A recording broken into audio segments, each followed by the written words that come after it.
rising middleweight prospect, Dustin Stoltzfus. What's going on, man? How's life in Germany? It's all right. Weather's been good. We're still sort of on lockdown over here, so not too much going on, but um, yeah, keep keeping active, trying not to get too bored. You're originally from Pennsylvania, but you spent most of your career out in Germany. How did you end up in Germany out of all the places in the world? Um, Actually, through school, during my undergrad, I studied at MTSU in Tennessee, and I did an exchange year in Germany back in 2012 to 2013. And really liked it here. And then I ended up coming back for my master's and have been here ever since. Were you training throughout all those years? hmm Yes. When I came back the second time uh, in 2014, shortly after is when I made my pro debut with We Love MMA in Stuttgart. And yeah, so I've been training the whole way through. That's why I don't have a whole lot of fights per year because of my studies. So is that all over with? Are you graduated and completed the school? Yeah, I graduated last year, a master's in translation, um, and was hoping to really, really be able to put a couple of fights in this year. But uh, as we all know, the COVID-19 sort of put that all on hold. But hopefully, as soon as this is all done, I can pick up where I left off. Yeah, it's out of your hands. I think just everybody in the world is just on a standstill now, so can't really do nothing about it. Just make the best of the situation that you have. Are you still training though? Are you out there in outside in the park, or is there what's the training situation for you right now? So I still live in um, a house full of students. There's up to 8 students live here. And we are fortunate enough to have a little courtyard where I have a couple of mats, I have some kettlebells. I do 2 online courses for the schools where I'm a trainer. Um, so that keeps me moving. And then, like this morning, I went to the gym, I have a key, and then just trained a little bit, either by myself or with my girlfriend, and just lift some weights, do some technique, stuff like that. You don't get any of the other guys that live in the building to come train with you, spar with you a little bit, just the body, right? You need one. Yeah, I'm mostly, well, right now I only live with girls Mm. who have no martial arts experience, so I don't think any of them would be too keen on that. All right, all right. When I was looking at your record and I saw that I don't know if you only had one amateur fight. Is that true? No, I had 4. They Okay. just don't show up anywhere. Hmm. Um, my first one was in Millersville, Pennsylvania. Uh, Never trained MMA leading up to it, but I thought it would be fun. Ended up losing that one by points, and then the other 3 I won. And yeah, then I made the switch. Why did you decide to start fighting though? You had the school and everything going on. Was it just for fun in the beginning? Yeah, um, I had been, I had done a little bit of wrestling in elementary school, um, but I actually stopped because of weight cutting. I didn't want to cut weight, and they were already doing that when I was like 10. And so I stopped doing that and then was doing football and some other sports, and then started getting knee problems, and I switched to martial arts. And my first year of college, I was sitting in my dorm room, and UFC came on Spike back then, and I I saw their technique, and I was like, uh, these guys aren't that good, like with kicking techniques. So I came from like a Taekwondo, Mm. Tung Sudo sort of background. I was like, these guys kicking techniques and some of their punches are really, really bad. Um, if I could just learn some ground game, that that could be something I could be good at. So then I started with a little bit of BJJ and things like that. And then a year after I started BJJ, I tried out fighting, and yeah, I've never looked back.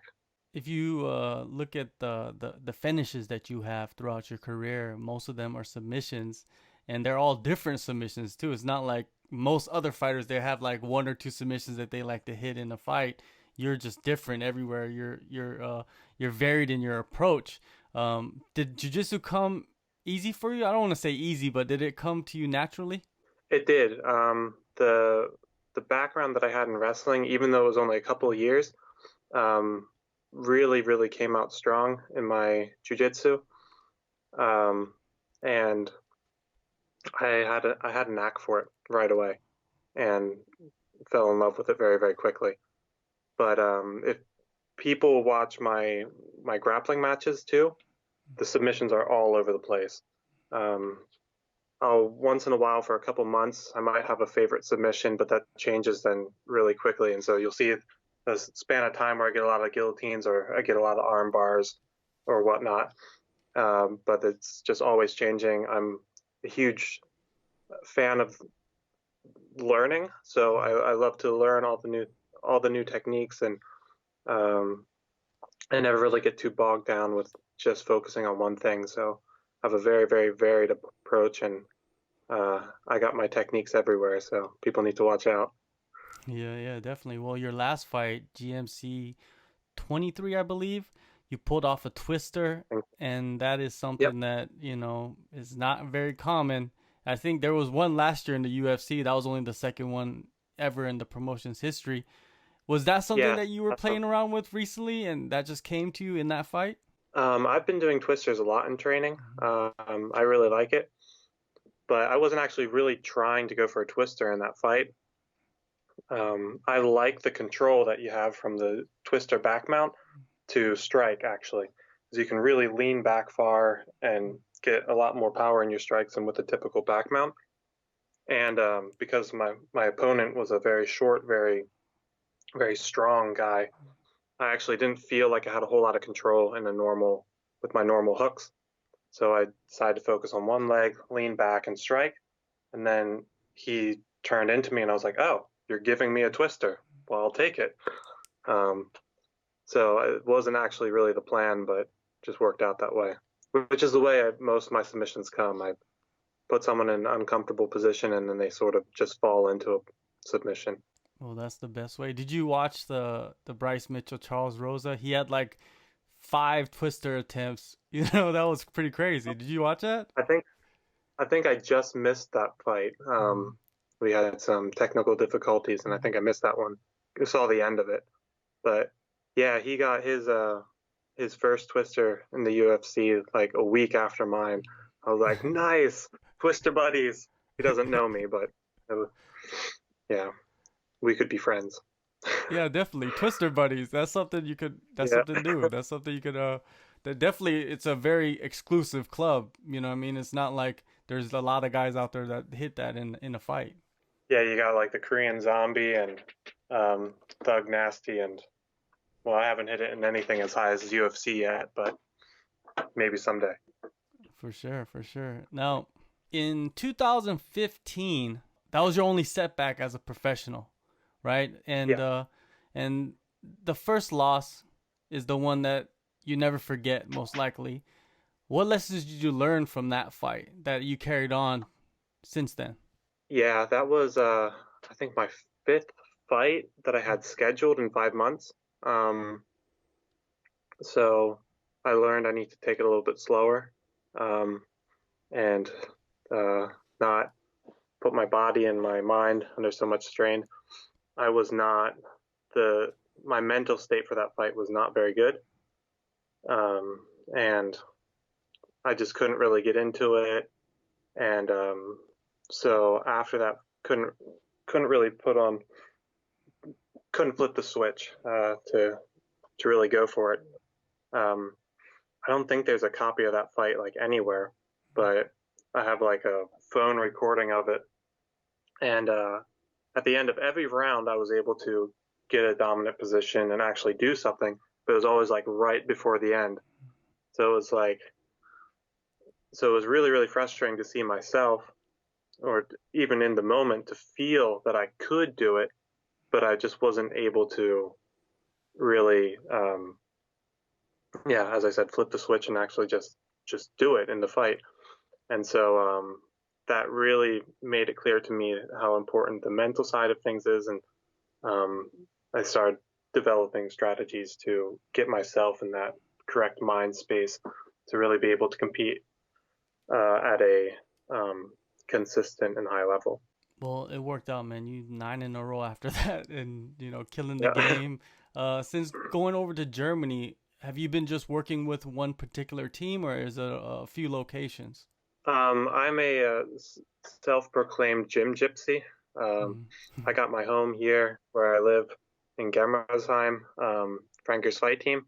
I've been here since day one here in Germany and love it here. Love my team. But it's a very good Muay Thai school, but I'm the MMA trainer. So it's to work on my ground game or MMA specific things I need to go and travel other places. Where I'm at a lot is I'm actually wearing the hoodie right now, Planet Eater, where UFC fighter Peter Sabota trains. His Okay. gym down in Balingen. So shout out to him. Love training with him and his guys. And then I've been starting to go to Matrix Jiu Jitsu with a really, really good BJJ black belt in Kaiserslautern, and then wrestling. And there's a lot of wrestling groups in the area, and so I got my wrestling team in Speyer, which isn't too far away, and then of course my Luta Livre coach in Landau. So I'm sort of all over the place. Um, haven't yeah have a lot of gyms that I train at, but my home is here in Germersheim. Yeah, it just seems like most fighters they're like that. They have different locations that they go to, and that's just more common nowadays than it was before. You were set to fight, or actually, you signed with Brave Combat Federation, and you were supposed to fight in March. Of course, that was canceled. Have you talked to them about rescheduling this? Do they know when they're going to come back and do events again? Um, I haven't heard anything from them as far as when uh, they're going to start up again. I don't think they know either. It sort of depends on every country's a little bit different with their regulations, and I think they're all just playing it by ear right now. Um, but yeah, um, they never officially canceled the fight. They postponed it. But I'm not going to wait around for that specific fight. I'll take the first thing I can get.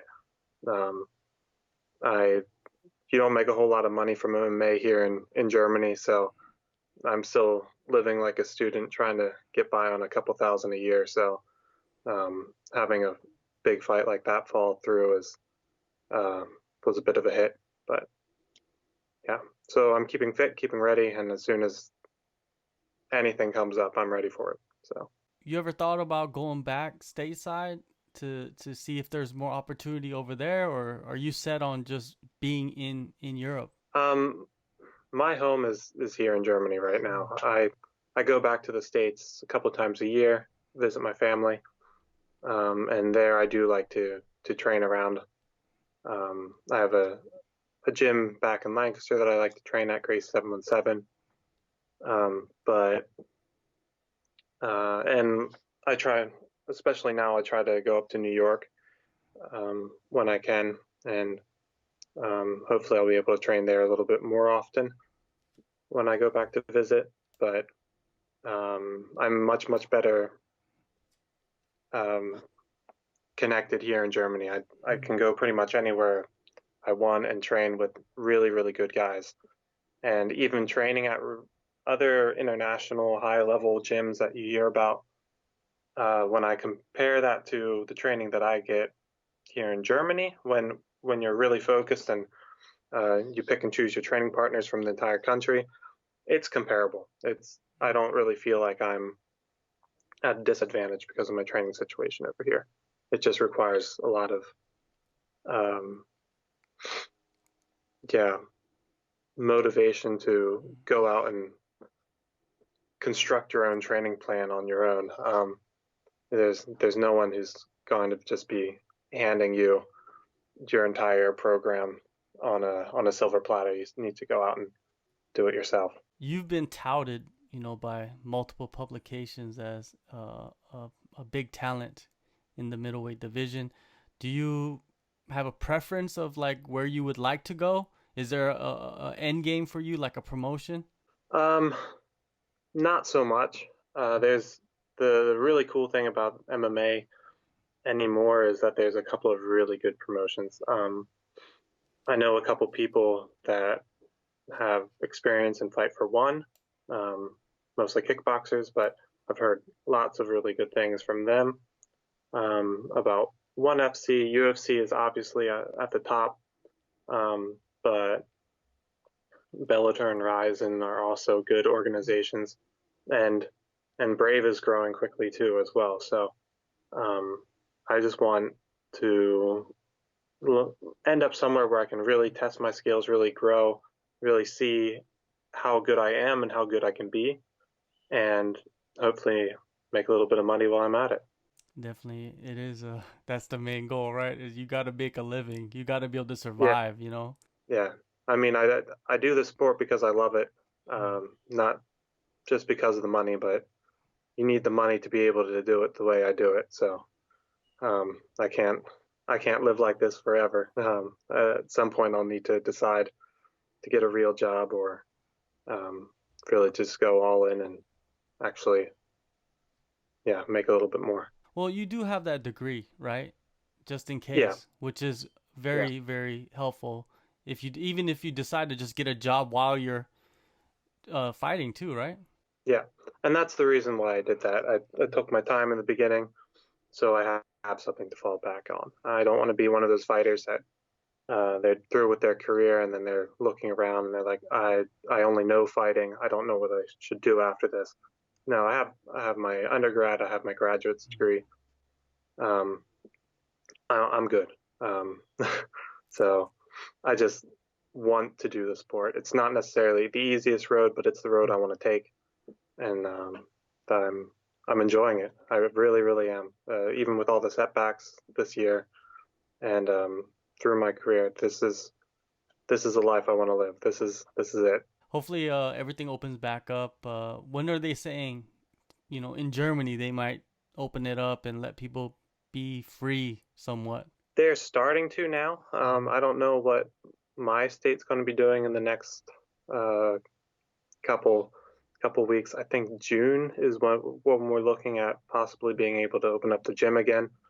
I know in other states like North Rhine Westphalia, I think they're opening up gyms now. I think for the first couple of weeks without contact or so, but they're a little bit ahead of us. But hopefully we catch up, and hopefully we can get back to somewhat normal pretty soon. Yeah, yeah, man. All over the world. Hopefully the travel bans are lifted and people can fly back and forth. I think that's what's most important for you, right? Because you need to get out Yeah, I of would like to Germany to make do it. money. That's too. Yeah, yeah, and money. So Yeah. So it yeah, all it all intertwines. Man, I'm glad I got you on the show, and hopefully you do get something set up in the next couple of months. Maybe June. June seems like the month that everybody's gonna go back to having shows just internationally. So good luck to that, and thanks, man, so much for coming on, and be safe, man. That's the number one thing, I guess. thank you. Appreciate it. Stay healthy.